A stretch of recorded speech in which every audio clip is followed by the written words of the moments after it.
Kągi, jau šiandien, draugai, jau šiandien lietuvis perplaukė Atlantą irklinę valtimi. Daug kas iš mūsų atskridom į Ameriką lėktuvu, ar ne, bet niekam į galvą nebūtų šovę perplaukti Atlantą irklinę valtimi.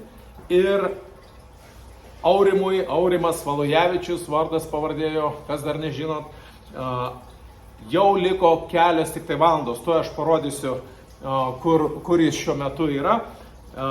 Ir mes jau irgi ruošiamės važiuoti į sutikimo vietą, nors dar sutikimo vieta nėra tiksliai aiški, bet jau ruošiamės važiuoti į sutikimo vietą, galima pagal projekcijas jau suprasti, kur jisai tenai, kur turėtų kokiam uoste prisišvartuoti ar parkuotis, kaip čia būtų teisingai pasakyti, ar ne? Tai, žodžiu, Lietuvoje yra, kiek aš suprantu, turėtų būti jau 9:30, bet kas norite pamatyti istorinį įvykį, pirmą kartą istorijoje, tai yra tik tai trečias žmogus, kuris perplaukė Atlantą sėkmingai ir irklinė valtimi vienas ir pirmas lietuvis, žodžiu,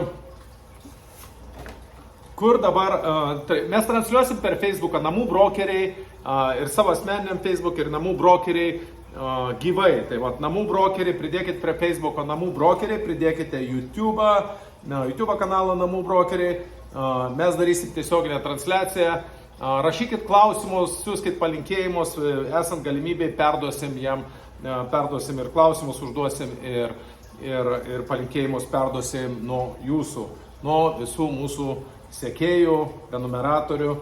Kągi, žiūrim dabar, kas vyksta, kur yra Aurimas šiuo metu. Šiuo metu Aurimas jau labai arti Floridos krantų, kaip matot, ar ne? Viskas, krantas jau ranka pasiekiamas, ar ne? Galim praanalizuoti šiek tiek, čia perspektyva, kad matytumėt kokią atstumą įveikė. Tai jisai jau praktiškai Floridoje, ar ne, kokį įveikė atstumą, jisai jau Floridoje, 99,9% jau kelio įveikta, liko paskutinės kelios valandos, gal netgi dabar aš bandysiu prognozuoti, bet gal netgi beliko tik tai 3 valandos ar netgi mažiau, ar ne, ar netgi mažiau. Dabar, jeigu žiūrėti jo, kas darėsi pas jį prieš dieną dar, tai jį veikia labai stipriai golfo srovės ir mes galim matyti, kaip jisai kovojo su tom, ne? Nebeduoda to zigzago. Labai įdomiai, nebeduoda to zigzago, buvo toks zigzagas, dabar jisai nuresetina matomai. Ar čia tas Garminas nuresetina? Ar čia paskutinės dienos dabar yra jo? Tai paskutinė diena taip išeina, kad jisai va šitokią atstumą įveikė per paskutinės 24 valandas. Ar ne?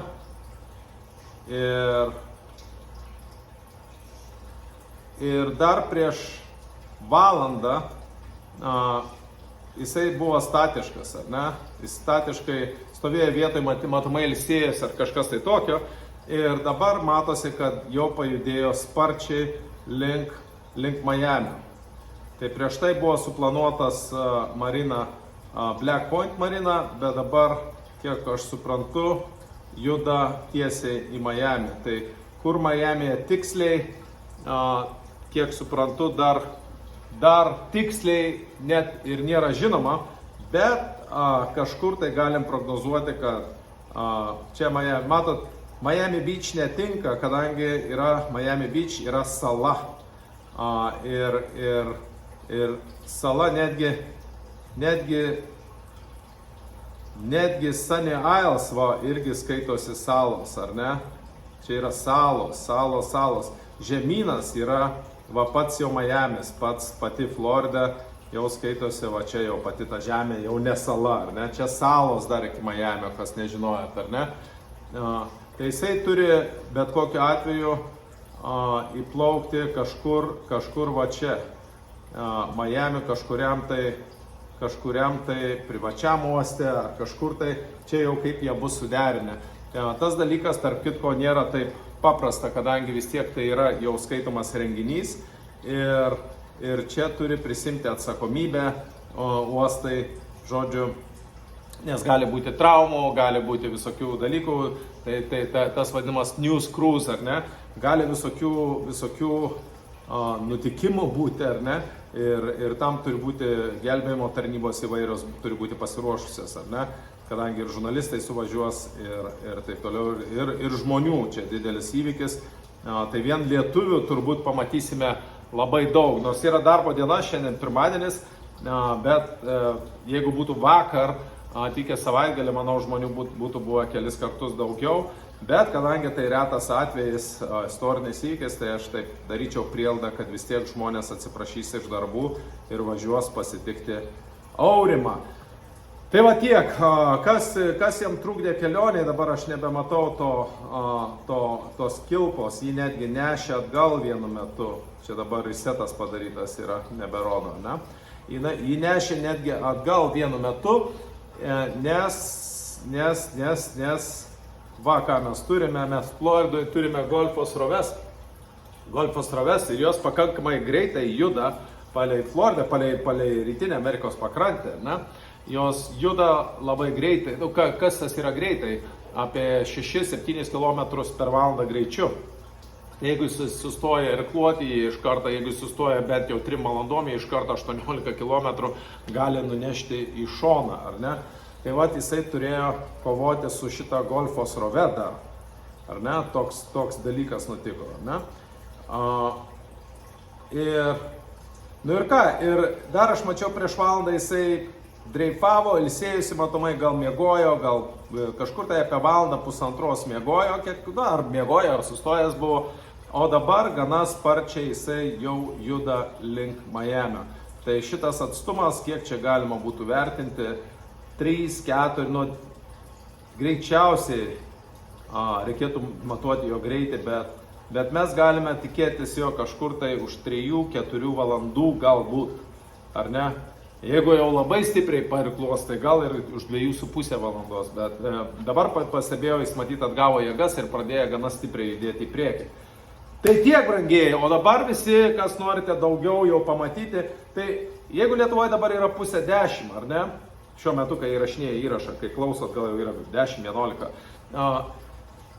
Tai jeigu norit pamatyti transliaciją gyvai, tai jums reikės nemiegoti, būkit pasiruošę nemiegoti iki 12, tai tikrai iki 1 valandos ar gal netgi dar ilgiau. Jeigu norite rašyti komentarus, jeigu norite užduoti klausimus, jeigu norite visą tą veiksmą matyti gyvai. Aišku, vėliau bus video įrašai ir taip toliau, kur irgi papostysim, Namų brokeriai YouTube kanale, Facebook'e Namų brokeriai, ir mes pateiksime tokios, gal sakykime, informacijos daugiau galbūt šiek tiek negu kad pateikia žiniasklaida, to labiau, kad mes puikiai žinom, kad mūsų žiniasklaida kokią informaciją pateikia.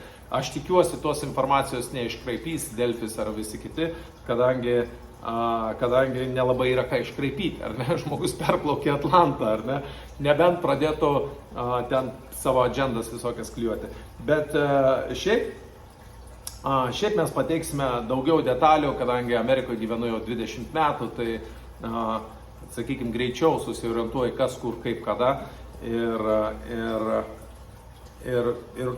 bus įdomu paklausyti, ne, kai kam patinka mano komentarai, ar ne, tai aš komentuosiu visą tą jo atvykimą. Tiesa, mes turime dovanų, mano sūnus, šachmatistas, mes jau pasiruošėm šachmatų lentą, kad pasirašytų Aurimas, ar ne, autografą savo, kad padėtų. Mano sūnus, kas nežinot, yra šachmatistas, vienas iš geriausių pasaulio, Amerikos čempionas savo amžiaus grupėje ir pademonstravęs 1000 taškų augimo nuo 1100 iki 2100, tokių rodiklių mes niekur neradom, kad būtų užfiksavę pasaulyje net patys geriausi šachmatistai. Labai greitas augimas, tai Akeras ir mes ir dovaną nuvešime, ir reiškia, ir parašą paimsim iš Aurimo, Tikimės, kad bus galimybė tai padaryti, nes vis tiek visų pirma ir išvargęs, jeigu ne atsisakys, tai mes jį suprasime, nes 4 mėnesiai vandenyne, dabar paskutinės paras plaukia su labai mažai ilsėdamas, labai mažai miegodamas, plus čia su golfo srove turėjo kovoti, tai žodžiu, bet tikimės kažkaip tai pateksimės prie jo, gauti parašą, pasveikinimus savo perduoti ir jam aišku bus svarbu ilsėtis, sveikatą pasitikrinti, ar viskas gerai, turbūt viskas gerai, jeigu irkluoja, ar ne, jeigu būtų kažkas blogai, jau būtų kvietęs pagalbą, ar ne, nes visai netoli kranto yra jau gelbėjimo tarnybos jam padėtų. Bet irkluoja, buvo, kaip ir minėjau, buvo sustojęs kažkur apie valandą pusantros buvo sustojęs, taip kaip mes matom pagal GPS, ar ne, pagal tą jo reiškiasi koordinatės pateikiamas Garminė, ne? Ir dabar gana sparčiai irkluoja, tai turėtų būti, sakyčiau, už kokių 2-4 valandų, 2-4 čia labai optimistinis scenarius, kas irgi įmanoma, ir už 4 valandų čia jau toks realus scenarius, tai Lietuvos laiku kažkur tai apie 1:30 turėtumėt jūs jau pamatyti tiesioginę transliaciją. Dabar, kad pamatyti tiesioginę transliaciją, pridėkite prie Facebooko namų brokeriai prie Facebooko, namų brokeriai YouTube'ą postinsim. Signalas turėtų būti geras, tai žiūrėsim kokią situaciją. Bet Facebook'e tai tikrai bus streamas, dėl YouTube'o nesame tikri, bet į YouTube'ą talpinsime video. Bet kokiu atveju prenumeruokite namų brokerį Facebook'ą, prenumeruokite namų brokerį YouTube'ą, kadangi čia yra naudinga informacija, kas nori dirbti su nekilnojamo turtu, kas nori užsimti būtent namų pardavimu, ne bet kokį nekilnojamo turto individualių namų pardavimais. Ar ne? Ir galite žiūrėti mano video įrašus, kokius rezultatus žmonės pasiekia per labai trumpą laikotarpį. Čia va, kas ieško darbo, kas ieško veiklos, geras pajamas nešančias veiklos, tai būtų tokia, reiškiasi, galimybė, kas šiuo metu nori kažkom užsimti ir gauti geras pajamas. Aš tom užsimu jau 30 metų su nekilnojamo turtu. Kągi, judam mes į Miami, judam pasitikti Aurimo o visi kiti rašykit sveikinimus, rašykit klausimus ir pagal galimybę viską, kiek turėsim kokią galimybę, perduosim Aurimą. Ačiū visiems uždėmesį, Darius Sovilingas iš Miamio, iki.